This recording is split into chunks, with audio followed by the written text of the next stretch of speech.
guys, my name is Ade Putri Ramadhani Rambe and I'm from AKP 4B. In this video, I'm going to share you topic about interview. Okay guys, in this video, I'm going to talk about 5 topics. The first topic is 12 things that ruin a first impression immediately. The second one is body language in interview. Next, I'm going to talk about tell me about yourself question. And I will tell you some question in interview. And the last thing I will tell you about things that you should never say in an interview. So, if you want to know that, just keep on watching.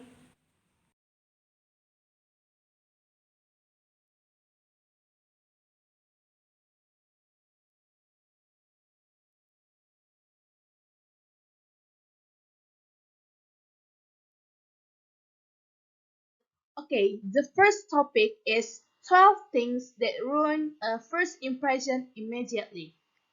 Scientists have proven that we form our first impression about someone within the first 7 seconds of meeting them, and 55% of the first impression is based on appearance. Okay, the first one is weak handshake. If you want to give the right impression of confidence and capability, remember to grip the other person's hand firmly and for no longer than 2 seconds. Keeping your hand in the wrong position. Put your hand on your lap if you want, but never keep them in your pockets because this gives the impression that you're hiding something. Okay, next is chewing gum. Chewing on gum makes you look immature and self-centered. Avoiding eye contact. People who maintain eye contact during conversation are often seen as more confident, attentive, intelligent, and trustworthy. So, don't be afraid to look eyes with another person from time to time instead of constantly looking around, especially when you meet them for the first time. Next, playing with your hair. If you tend to play with your hair when you're nervous, try to kick this habit. If you do this when you're talking to someone, you could be sending them the wrong message. Like, they might think that you're flirting with them, or you look unconfident and uncomfortable. Picking the wrong conversation topic. Play it safe and avoid the general taboo topics out there. They include health problems, money, religion, politics, or personal problems and complaints. Making distancing noises. It can be nearly impossible to control nervous tapping, but you have to try, especially during important meetings or presentations. Invading someone's personal space. The space between you and another person depends on your relationship and the situation. When it comes to meeting someone for the first time, keep a minimum of 4 feet between the two of you. Forgetting people's name. Immediately repeat someone's name after you've been introduced, in case you forget the name. Just play it cool and try to avoid using phrases when you have to name the other person. Constantly checking your phone. Even if you're just checking the time on your screen, it comes off as extremely impolite when you do it during a conversation. Being late. Leave your house in enough time so that you don't have to run to your meeting. You'll be unfocused and that looks bad too. The wrong attire.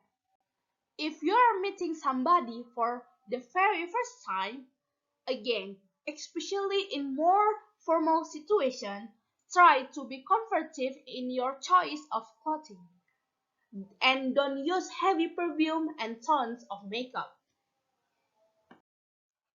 Body language in interview. Okay guys, here I'm gonna share with you a few tips on how to demonstrate good body language in an interview setting. So in the interview, there were three parties involved. There was the interviewer, there was the job candidate, and then there was the observer. So the observer's job was to watch the interview as it was happening, but they couldn't hear what was being said by either the interviewer or the job candidate. And then, of course, the interviewer's responsibility was to ask the question to the job candidate. By the end of the interview, the observer and the interviewer compared notes, and it turned out that they both came to the exact same conclusion about the candidate. They had the same perception, they had the same judgments, and they essentially came up with their own observation of this individual. So what I'm saying is the observer only watched in silence, but they come up to the conclusion, the same conclusion that the interviewer did. So here are a few things to keep in mind when it comes to demonstrating positive body language in an interview. Okay, reminder number one. Interviewers want to feel at ease. And in order for the interviewer to feel at ease with you, you need to feel at ease with yourself. So a lot of people think that when they go into an interview, they need to demonstrate their enthusiasm and be overly excited and show a lot of energy. And the truth is, when you do that, that is just come off as fake, and that's not the point of an interview. So they want to see someone who can demonstrate their true self. And so the way to do that is get connected back to who you are. It's gonna be one where you feel good, you're excited, but you feel good about this opportunity, and you're gonna go in with that positive mindset. And because you're feeling good in yourself, they're gonna feel that energy too. So you have to remember, it'll start with you and go back yourself. Ask yourself, am I feeling positive? Am I feeling good? Am I feeling confident? And if you're not, then you have to develop a way to get yourself feeling that way. You really need to practice feeling good, feeling confident, and allow that come from within and out into the interview room. Okay, reminder number two. You are the expert, so be the expert. You are the expert, meaning you have what they're looking for. You have the technical skills, the experience, and the knowledge and the ability and potential to take on this role. So you have to remind yourself of that. It is not about being overly confident, and it's not about not having any confidence at all. And it is about being somewhere in the middle, having that calm, confident tone in your voice and in the way that you present yourself. Reminder number three. Be present every second that you're there. You need to really be present when you're going into an interview room. As much as you may have prepared, once you're there, you need to close the box and really just be present when you're sitting in front of that interviewer. The reason for that is because when they ask you a question, they expect that the answer is going to be directly answering. And I can tell you that a lot of people go into interviews, and whenever they're being asked a question, because they're thinking so many things at once, they're thinking about the next question that might be asked, and they're not directly giving the answer. And so what happened is you seem and you are not really listening to them, like you're not connected with them. And so the most important tip is to be present. Be there. They ask you a question. You take it in and pay attention to the person in front of you. And also pay attention of what you feel is the right thing to say at the point in time. So there you have it.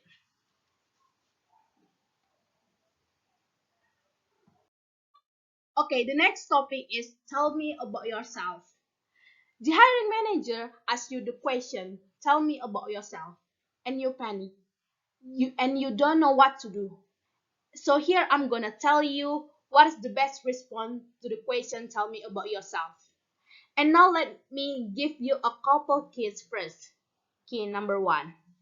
When the hiring manager is asking you the question, tell me about yourself, they are not actually asking about your whole life story. They are not asking about your parents, your background. It's not about that. So what they're actually asking is what are you bringing to the table? What problems can you solve for the company? That's what they're asking. Key number two. Be yourself, but be your best self. See, one of the mistakes people make here is they believe in the interview, well, I just want to be myself. Yes, you want to be yourself, but you want to be your best self. You want to be authentic, but don't want to be fake. But it doesn't mean that you just share everything.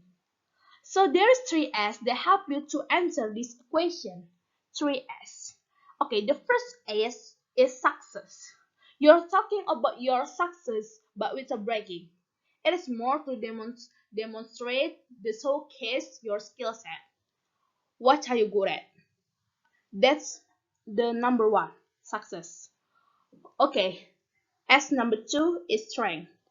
You can explain your strength like my strength is blah blah blah blah and something like that. Okay, the third S is situation, meaning how does that apply to the position that you are applying. So when you do interview, you have to prepare. In fact, you have to write your answer, practice it many times. So when you are in front of the potential hiring manager, you are ready to go. You need to memorize it and say it many times and repeat it many times. So it comes across very natural. Okay, here I'm gonna tell you some questions that might be asked when you go to the interview. Okay, the first question is why do you want to be an accountant? Okay, let me give you how to answer this one. You may answer like this. I want to be an accountant because it is a job that comes with a high level of responsibility and accountability. If you don't perform your role as an accountant to be extended standards, the consequence can be far-reaching.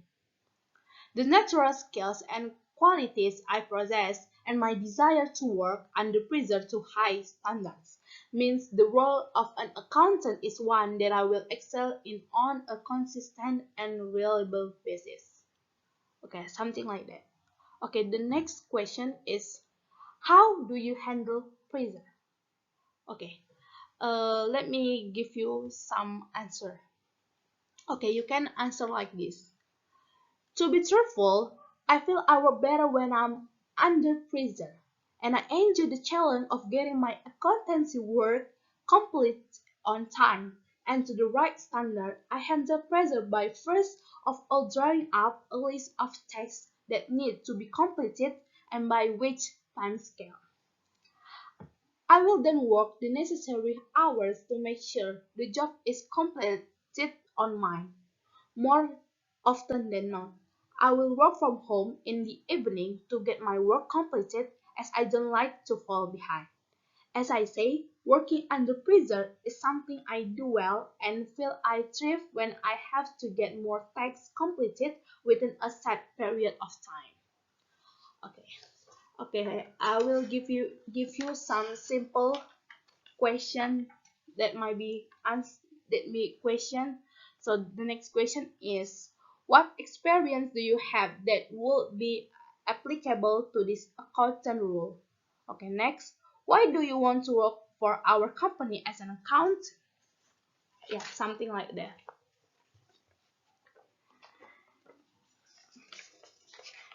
And so many questions that interview us, but let me add this. Why is there a gap on your resume? Or What motivates you? Why are you applying for this position? Walk us through your reason and many others. Things you should never say in a job interview. First, don't talk bad about your company. Don't talk bad about the people. Don't say that you didn't like work here, no matter how it comes up. Second, a lot of candidates go in and they're so desperate to work at a job and they'll say, I'll do anything. It doesn't matter what is it. I'll do anything. So don't say that. Okay, the third is so when they ask you, tell me about yourself and what are some of the things that you're good at, don't tell them that you're a self-centered starter or that you're a quick learner or you're result oriented, any of that stuff. Next, when they ask you a question, let's say, do you know how to do this? Don't tell them that you don't know how. Don't say to any interviewer that I don't know how to do that, or I've never seen that, or I have no idea. Okay, the last one is when you go into the interview, don't ask them, so what does your company do here? That's the worst thing you can do. They show that you did absolutely no research, no preparation on this company, this division, this department, or the project they're working on, or anything. Don't ask them what they do here.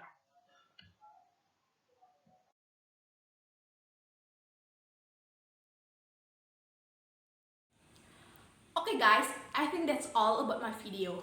If you have any suggestion, question or comment, you can write down below and I will respond as soon as possible. And if you like this video, please hit the like button. And I'm sorry if I have some mistake and goodbye.